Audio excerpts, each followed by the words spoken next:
70 साल का एक बूढ़ा इंसान जेल में बैठा है और उस पर इल्ज़ाम है कि वो नौजवानों को गुमराह कर रहा है। लेकिन उसे कहा गया कि वो एक डील करके मुल्क छोड़ दे, मगर अपोजिशन कह रही है कि उसके साथ अब दो ही रास्ते हैं, या तो ये माफ़ी मांग ले और या इसी जेल में मर जाए।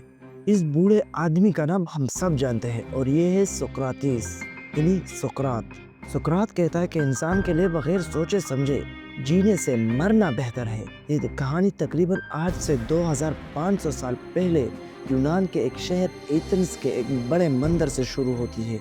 एक दिन सुकरातिस के दोस्तों ने वहाँ सबके सामने कहा, क्या कोई ऐसा है जो मेरे इस दोस्त से ज़्यादा अक्लमंद और दाना हो? सब लोगों ने कहा कि नहीं, इसके सिवा कोई अक्लमंद नहीं। ये सुनकर सुकरातिस हैरान रह गया और उसने सोचा कि मैं कैसे अक्लमंद हो सकता हूँ। मैं तो एक आम सिपाही हूँ जो अभी अभी जंग लड़ कर आया है। ये जानने के लिए सुकरातिस यूनान की गलियों में निकल गया और एक जगह पहुंचा जहाँ एक सियासतदान तकरीर कर रहा था।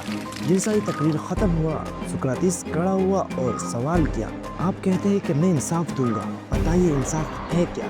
सियासतदान ने कहा, इंसाफ वही है जो आवाम चाहे।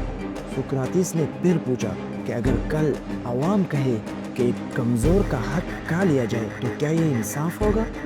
सियासतदान खामोश हो गया और फिर सुकरातिस ने दूसरा सवाल किया, आप कहते हैं कि मैं आवाम का खिदमत करूंगा, तो बताइए खिदमत का मतलब क्या है? आवाम का हर बात मानना या वो करना जो सही है? तो सियासतदान ने कहा कि मैं आवाम का हर बात मानूंगा। सुकरातिस ने मुस्कुरा कर बोला कि अगर एक मरीज़ चाहे कि मैं जहर पीना चाहता हूँ, क्या वो डॉक्टर चाहे जो उसे जहर पिला दे या वो जो उसे मना करे? यह सुनकर पूरा मजमा हैरान हो गया और सुकरातिस ने एक और सवाल पूछा कि करप्शन ख़त्म करना चाहते हो, तो क्या करप्शन सिर्फ रिश्वत लेना है या अपनी ताकत को अपने लिए और अपने ख़ानदान के लिए इस्तेमाल करना भी करप्शन है? इसके साथ मजमा चीख उठा और कहने लगे कि हाँ, ये भी करप्शन है। इसी दिन से सियासतदान, ताजिर और शायर सुकरातिस के बड़े दुश्मन बन गए, क्योंकि वो कहीं भी जाते, कहाँ भी तकरीर करते तो नौजवान उससे सख्त और ख़तरनाक सवाल पूछते। सुकरातिस आहिस्ता आहिस्ता इतना मशहूर हुआ कि वो जहाँ भी जाता उसके पीछे नौजवानों का एक बड़ा ग्रुप चलता। इन्हीं नौजवानों में एक लड़का था जिसका नाम था प्लेटो, यानी अफलातून। वो देखता था कि सुकरातिस नंगे पाँव घूम रहा है और वही कपड़े हर दिन पहनता है और दुनिया की किसी चीज़ का लालच नहीं करता। ये अपने लिए नहीं बल्कि सिर्फ और सिर्फ अपनी कौम को जगाने के लिए कर रहा है। आखिरकार सुकरातिस के खिलाफ दुश्मनों ने मुकदमा दर्ज किया और इल्ज़ाम ये था कि वो नौजवानों को करप्ट कर रहा है, उदाओं की बेइज्जती कर रहा है और उसे जेल में डाल दिया गया।